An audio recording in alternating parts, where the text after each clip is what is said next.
Vamos imaginar a seguinte cena. É o início da década de 1950. A Segunda Guerra Mundial tinha acabado de escancarar para o planeta inteiro o horror absoluto a que o racismo e a eugenia podem levar. Um momento de choque global. Exato. E a recém-criada Unesco, super desesperada por encontrar um exemplo positivo, tipo um farol de esperança mesmo, ela olha para o mapa e decide investir pesado em uma série de pesquisas aqui no Brasil. E por um motivo muito específico, né? Sim, sabe o motivo? A comunidade internacional acreditava piamente que o Brasil era o paraíso na terra da harmonia racial. Eles vieram, assim, literalmente com a intenção de documentar uma utopia. Nossa, sim? A ideia era criar uma espécie de manual de boas práticas sociais para ensinar o resto do mundo como diferentes raças poderiam conviver em paz e igualdade. Pois é. Mas o que esses pesquisadores encontraram ao chegar aqui foi um choque de realidade tão brutal, mas tão brutal, que acabou implodindo um mito que o país vinha vendendo para si mesmo e para o mundo há mais de um século. Um banho de água fria total. Com certeza. E é justamente por aí que a gente vai começar a destrinchar as coisas hoje. Neste nosso mergulho profundo pelas fontes da obra sobre o autoritarismo brasileiro da historiadora Lilia Moritz Schwartz. A missão é olhar para um espelho muito incômodo. E necessário, bom frisar. Muito necessário. Queremos entender como as engrenagens de 5 séculos de história explicam as raízes da nossa desigualdade, da nossa violência e da nossa cultura política. Para quem nos acompanha, a grande provocação de hoje é descobrir por que o nosso presente parece estar sempre, o tempo todo, tão abarrotado de passado. É que é um passado que não ficou confinado aos arquivos e museus, sabe? As estruturas que foram criadas lá atrás ainda ditam as regras do jogo hoje. Elas ditam as dinâmicas de poder e até quem vive e quem morre. E essa história da Unesco que abriu a nossa análise é o ponto de partida perfeito. Por que você acha isso? Porque revela algo fascinante sobre como as nações operam. Mitos nacionais, assim, não são mentiras aleatórias. Não? Não mesmo. Eles são ferramentas de design social, são narrativas extremamente bem arquitetadas em momentos de crise, criadas de forma super deliberada para pacificar contradições que, de outra forma, rasgariam o país ao meio. Certo. Então vamos por partes. Porque essa ideia de que um país inventa uma história oficial para esconder as próprias falhas é muito intrigante. Sim, é uma estratégia clássica. De onde saiu, afinal, essa ideia de harmonia racial que conseguiu enganar até a Unesco? Porque, lendo as fontes para o nosso mergulho, a gente descobre que esse roteiro de ficção tem até data de nascimento. Tem data de nascimento e, olha só, teve até prêmio em dinheiro envolvido. Mentira! Sério. Tudo começa lá em 1844. O Instituto Histórico e Geográfico Brasileiro, o famoso IHGB, que era basicamente o braço intelectual do Império, lá do Dom Pedro II, lançou um concurso público. Tá, e qual era o tema? A pergunta era super direta. Como se deve escrever a história do Brasil? E o vencedor desse concurso foi um naturalista bávaro, um europeu, chamado Karl von Martius. Olha, deixa eu ver se eu entendi a ironia da situação. O Império Brasileiro, que na época era uma máquina inteira movida a trabalho escravo, contrata um concurso para definir a sua própria identidade e quem entrega a melhor resposta é um europeu. O que esse cara escreveu de tão genial para ganhar o prêmio? Então ele usou uma metáfora que era simplesmente irrefutável pela sua beleza poética. Ele comparou a formação do Brasil ao encontro de 3 rios. 3 rios. Isso. Um rio enorme, muito caudaloso e poderoso que representava as populações brancas europeias.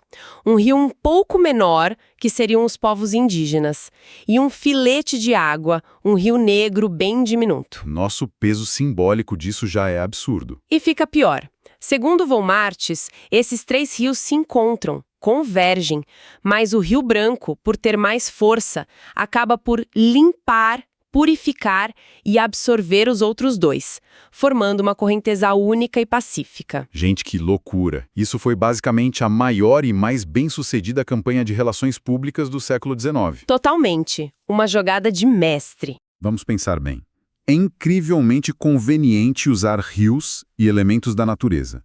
Porque rios não têm datas. Exato. Rios não têm correntes nos pés, não promovem revoltas, não têm sangue derramado.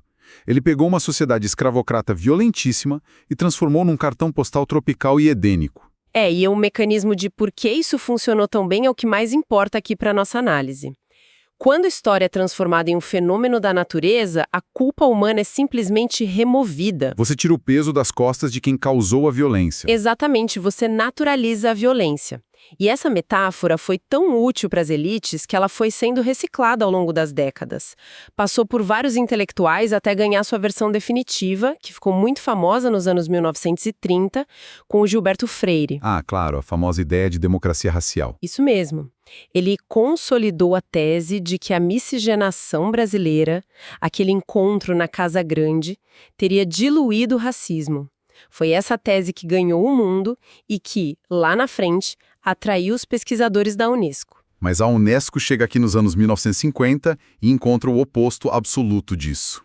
E as fontes do nosso mergulho citam muito o trabalho da chamada Escola de São Paulo, que era liderada pelo sociólogo Florestan Fernandes. Sim, eles foram fundamentais nesse desmascaramento. O que eles descobriram que quebrou essa narrativa de relações públicas de vez. O Florestan Fernandes e os pesquisadores dele foram olhar para a realidade, sabe? Foram olhar para os dados, para as periferias, para o mercado de trabalho. Saíram da poesia dos rios e foram para os números. Exato. E a conclusão deles caiu como uma bomba na época.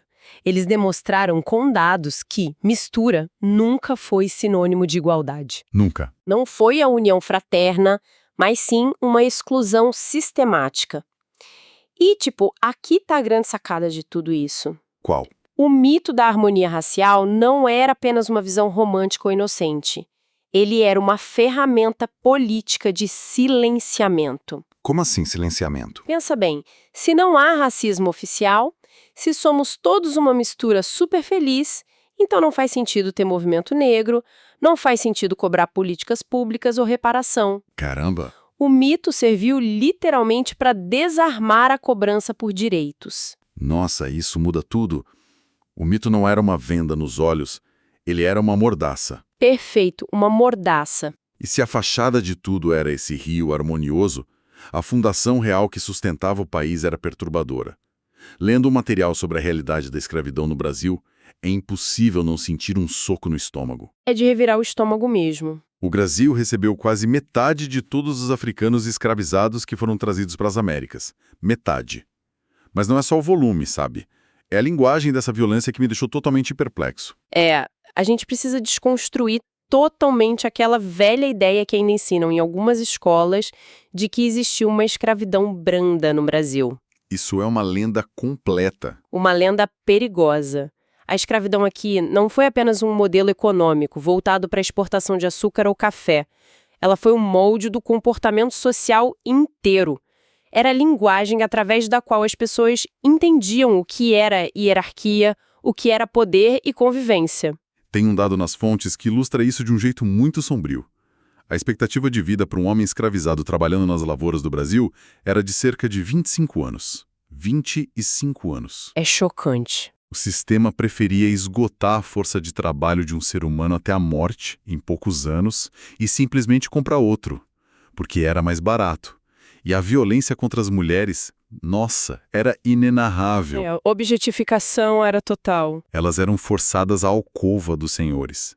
E, em muitos casos, eram obrigadas a abandonar os próprios filhos recém-nascidos na chamada Roda dos Expostos, na porta das igrejas. Isso mesmo. Tudo para que elas tivessem leite suficiente para amamentar os filhos dos seus proprietários. E o mais aterrorizante dessa situação toda é a institucionalização da barbárie.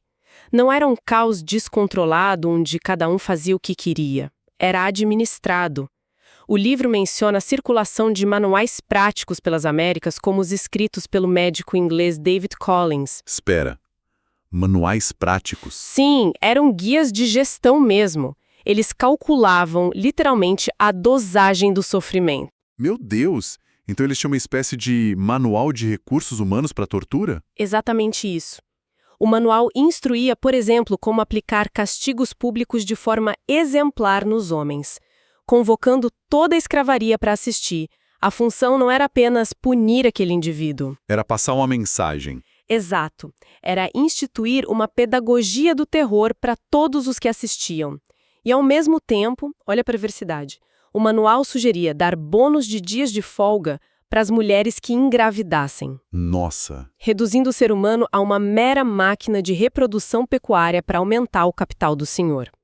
Era uma violência sistematizada, fria e calculada nas planilhas da época. Mas aí vem o ponto que mais me inquieta nessa história. Eventualmente, lá em 1888, a escravidão acaba no papel. Vem a abolição. E tem aquela frase famosa que circulava pelas ruas do Rio de Janeiro na época, que resume super bem o sentimento. A liberdade é negra, mas a igualdade é branca. Essa frase é definidora. Ou seja, eles foram soltos, mas sem terra, sem emprego, sem educação alguma. O que eu quero entender de você é esse mecanismo. Como é que uma sociedade pega todo esse controle físico, essa violência descrita nesses manuais horripilantes, e transpõe isso para as ruas das cidades modernas? É uma excelente pergunta. Porque as fazendas e os pelourinhos acabaram, mas a violência não, né? Essa é a ponte crucial para a gente entender o Brasil moderno. Quando o sistema escravocrata colapsou de forma bem tardia, diga-se de passagem, ele não foi substituído por nenhum projeto de integração. Zero integração. A época precisava encontrar uma nova roupagem para manter o controle. E é aí que entra o darwinismo racial, o determinismo biológico. A pseudociência. Isso, essa pseudociência foi importada da Europa para justificar que a desigualdade abissal não era uma questão de falta de oportunidades, mas sim uma inferioridade biológica inata. Claro, porque isso tirava a responsabilidade do Estado, né? Se a culpa é da biologia, o governo não precisa fazer nada. Exatamente. Eles trocaram o manual de castigo físico pela biologia de laboratório e pelas estatísticas forjadas. E tem mais do que isso. O racismo estrutural se tornou nosso verdadeiro troféu da modernidade. Como assim? Pensa na figura do feitor da fazenda. A função dele era vigiar, punir e garantir a submissão dos corpos negros. Quando a sociedade se urbaniza e a população recém-liberta é empurrada para as margens, para os morros e cortiços, o Estado precisa de uma nova forma de controle.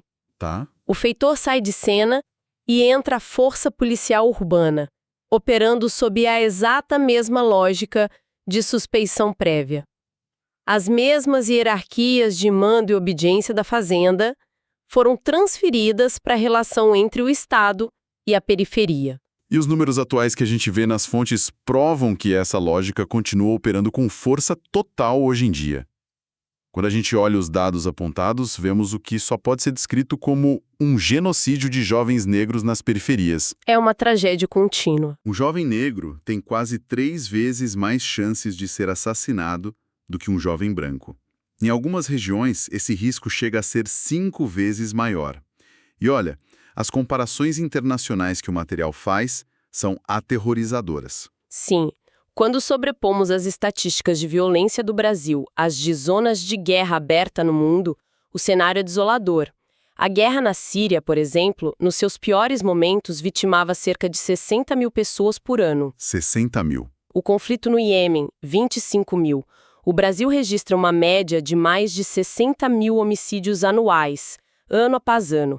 E não é uma violência distribuída de forma igualitária na população. Ela tem CEP, tem cor e tem idade. A violência não acabou com o fim da escravidão. Ela foi reescrita e institucionalizada na ordem contemporânea. Exato. Bom, se um grupo restrito de pessoas tinha esse poder absoluto sobre a vida e a morte dentro das suas terras, é muito natural pensar que esse poder vazaria para o controle territorial e político, né? Inevitavelmente. E aí a gente entra no que as fontes chamam de mandonismo e coronelismo. Criou-se uma aristocracia tropical baseada no tamanho da terra. E o que eu acho brilhante na análise da obra é como eles mostram que esse poder rural precisava criar um teatro, uma ilusão estética de controle para o mundo ver. O uso da fotografia no século XIX demonstra isso de um jeito perfeito. O livro faz um contraste visual que é riquíssimo. Conta mais sobre esse contraste. De um lado, temos as fotos de estúdio, feitas por um fotógrafo chamado Militão Augusto de Azevedo nas cidades. São aquelas imagens em que o senhor de escravos vai ao estúdio chique, com o escravizado junto, para tirar um retrato tentando exibir seu status, sabe? Sei, mas lendo sobre essas fotos do Militão, você repara que os escravizados que estão lá atrás estão com caras de tédio, olhando para o lado, mostrando uma contrariedade real. Sim, a expressão corporal entrega tudo. Eles estão ali, obrigados, claro, mas não estão escondendo o desconforto. A humanidade deles escapa pela lente. Exatamente. Mas aí a autora contrasta isso com as famosas fotografias das grandes fazendas de café do Vale do Paraíba, que foram tiradas por Marc Ferrez. Ele era um fotógrafo renomadíssimo. Nas fotos de Ferrez, o cenário muda completamente. Você vê dezenas de trabalhadores no terreiro de secar café, dispostos de uma forma geometricamente perfeita, todos trabalhando de forma rítmica, pacífica e super ordeira. Mas espera aí, ninguém trabalha geometricamente perfeito e sincronizado num terreiro de poeira gigante. Como que ele conseguia essa imagem tão limpa? Pois é, ele não conseguia espontaneamente de jeito nenhum. As fontes documentam que Marc Ferrez levava um chefe de produção com ele para as fazendas. Sério? Sério, esse chefe de produção posicionava fisicamente cada trabalhador no terreiro. Ele determinava o ângulo da cabeça, a posição exata da enxada no ar. Mentira. Então o cara ia para a fazenda e literalmente posava os escravizados como manequins. Exatamente. Era uma imagem milimetricamente curada. Gente, é a mesma coisa que o influenciador hoje fazendo um post encenado no Instagram para fingir que a vida é perfeita. A analogia é excelente. Era o Instagram do Império, porque nos bastidores a realidade era outra. O Vale do Paraíba estava em uma decadência econômica brutal, o solo estava completamente esgotado e as revoltas e fugas de escravizados eram constantes. A fazenda estava pegando fogo na vida real. Essa encenação constante, essa necessidade de mascarar a força bruta com uma estética de ordem, isso transicionou direto para a política quando o Brasil virou república, não é? O poder sai lá da fazenda de café e vai direto para as urnas. Mas a mentalidade de dono do pedaço continua intacta. Sem dúvida alguma. Na Primeira República, que a gente chama de República Velha, esse mandonismo ganhou um nome muito específico, coronelismo. O famoso coronelismo. Isso. E os mecanismos de controle deixaram de ser apenas físicos, na base do chicote, para se tornarem eleitorais. É a era do voto de cabresto. Os eleitores da região eram fisicamente trancados em espaços que eles chamavam de currais eleitorais. Literalmente tratados como gado. Tratados como gado.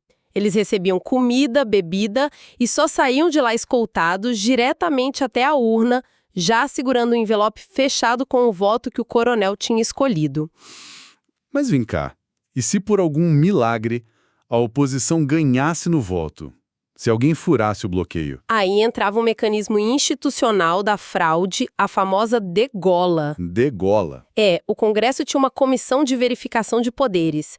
Se um candidato de oposição vencesse contra a vontade das elites rurais locais, a comissão simplesmente não reconhecia o diploma dele. Cortavam a cabeça dele politicamente. A eleição era apenas um teatro para validar o acordo que já tinha sido feito pelos donos da terra. Um teatro puro. Isso levanta uma pergunta gigantesca.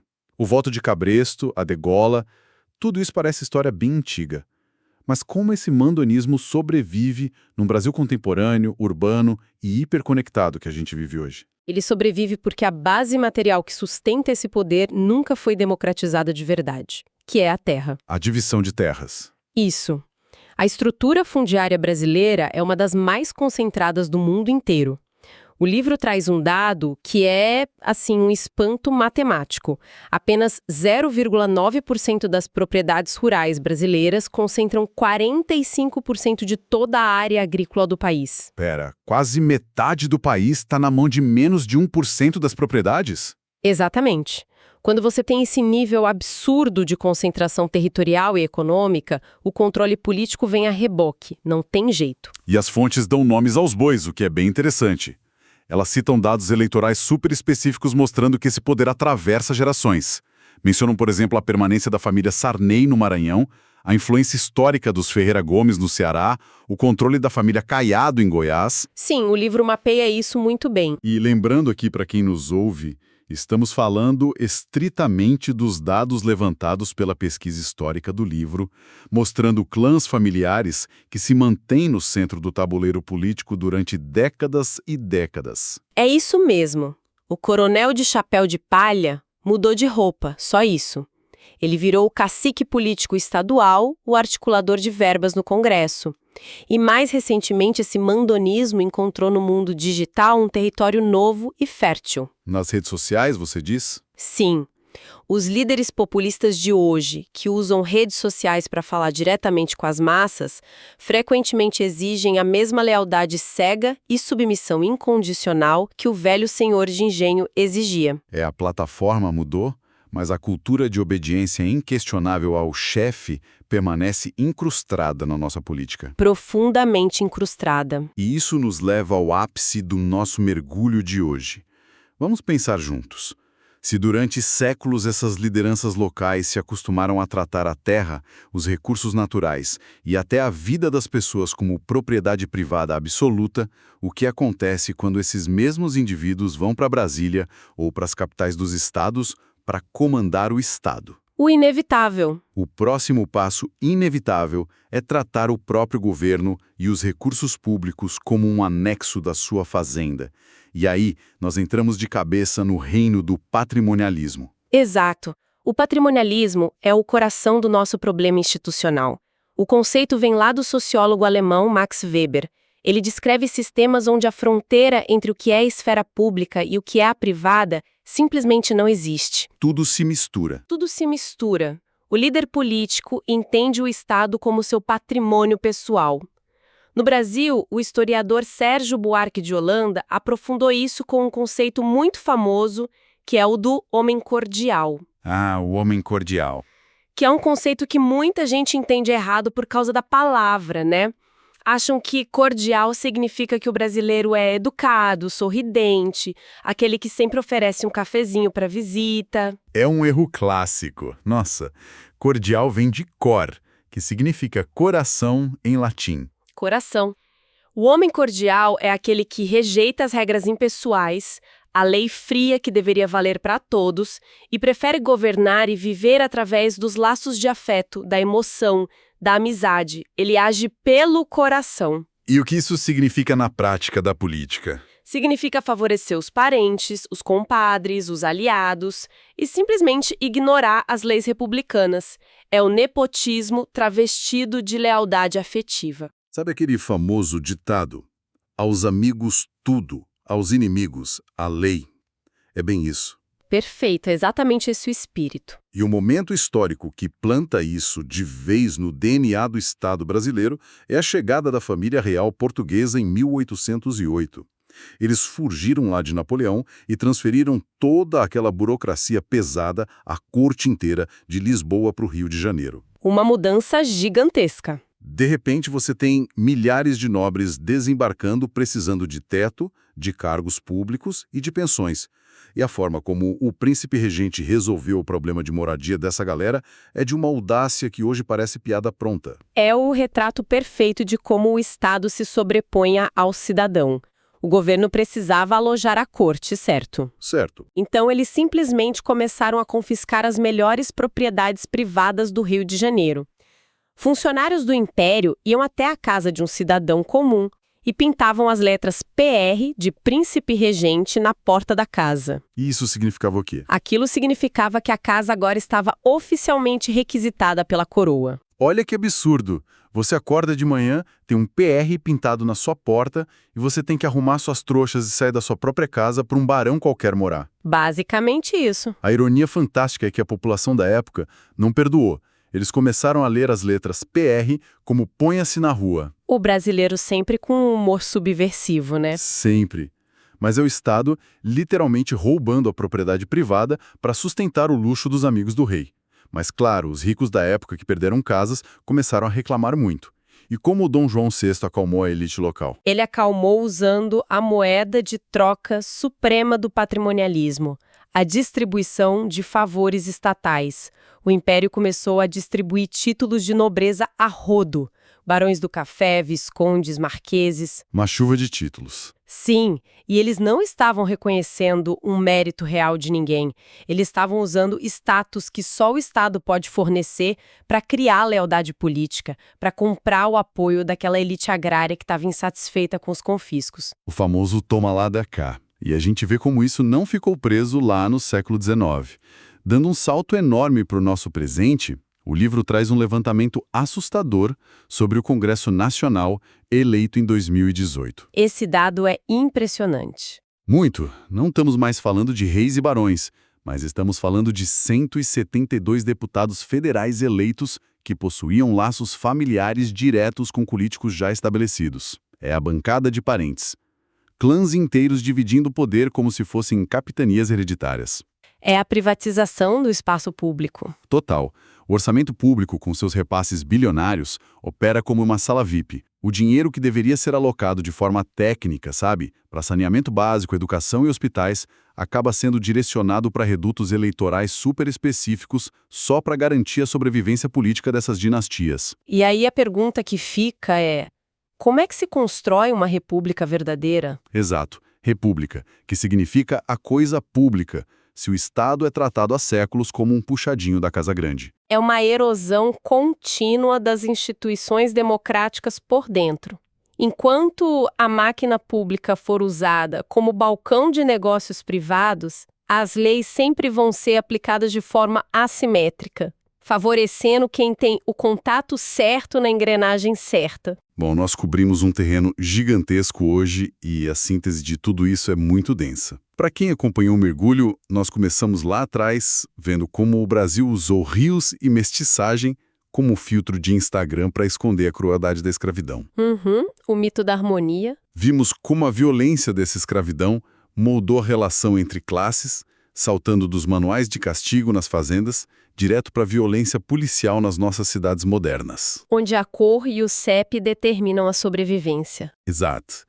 Vimos que os donos dessas terras aprenderam a encenar o teatro do poder e usaram o voto de cabresto para manter suas dinastias vivas. E, finalmente, a gente percebeu que esse coronelismo desagou na captura do nosso próprio Estado, tornando o público refém dos interesses privados. Essa é, no fim das contas, a anatomia do nosso presente. E a autora do livro utiliza uma metáfora final que arremata tudo isso de uma maneira magistral. Ela cita o romance Amada, da escritora americana Toni Morrison, que foi ganhadora do Prêmio Nobel. O que ela diz nesse romance? Em Amada, a casa dos personagens não é assombrada por fantasmas convencionais, sabe? Aqueles fantasmas batendo correntes num sótão escuro. Os fantasmas de um passado de dor indizível e de escravidão estão, na verdade, sentados à mesa. Nossa! Eles caminham pela sala. Vivos e mortos ocupam o mesmo espaço físico, compartilham a mesma rotina diária como se fosse normal. Caramba, eles não assombram o passado, eles frequentam o presente. Perfeito, é exatamente isso. Eles frequentam o presente. E para quem está nos ouvindo hoje, o convite que fica é pensar sobre isso. Nós dividimos a mesa com os fantasmas do autoritarismo, do racismo estrutural, do mandonismo e do patrimonialismo todos os santos dias. Estão por toda parte. Eles estão na fila do hospital, nas abordagens policiais na rua, nas dinâmicas de poder no nosso trabalho e nas urnas eleitorais. Já que sabemos que esses fantasmas estão instalados confortavelmente na nossa sala de estar, a provocação é a seguinte: será que ter a coragem de enxergá-los e nomeá-los nas nossas atitudes cotidianas não é o único jeito possível de finalmente impedir que a história continue se repetindo? Olha, uma reflexão que bate forte demais. Afinal, a história não é aquela bula de remédio esquecida na gaveta, com diagnósticos fáceis e pílulas mágicas que resolvem tudo rápido. Com certeza não é. Ele é o espelho implacável que o Brasil tenta evitar de olhar, mas que está ali, refletindo em toda parte. A pergunta que fica para nossa audiência é o que a gente vai decidir fazer com o reflexo que ele nos devolve. Eu agradeço imensamente a companhia de quem dividiu o tempo para fazer mais essa análise profunda com a gente. Um grande abraço e até a próxima.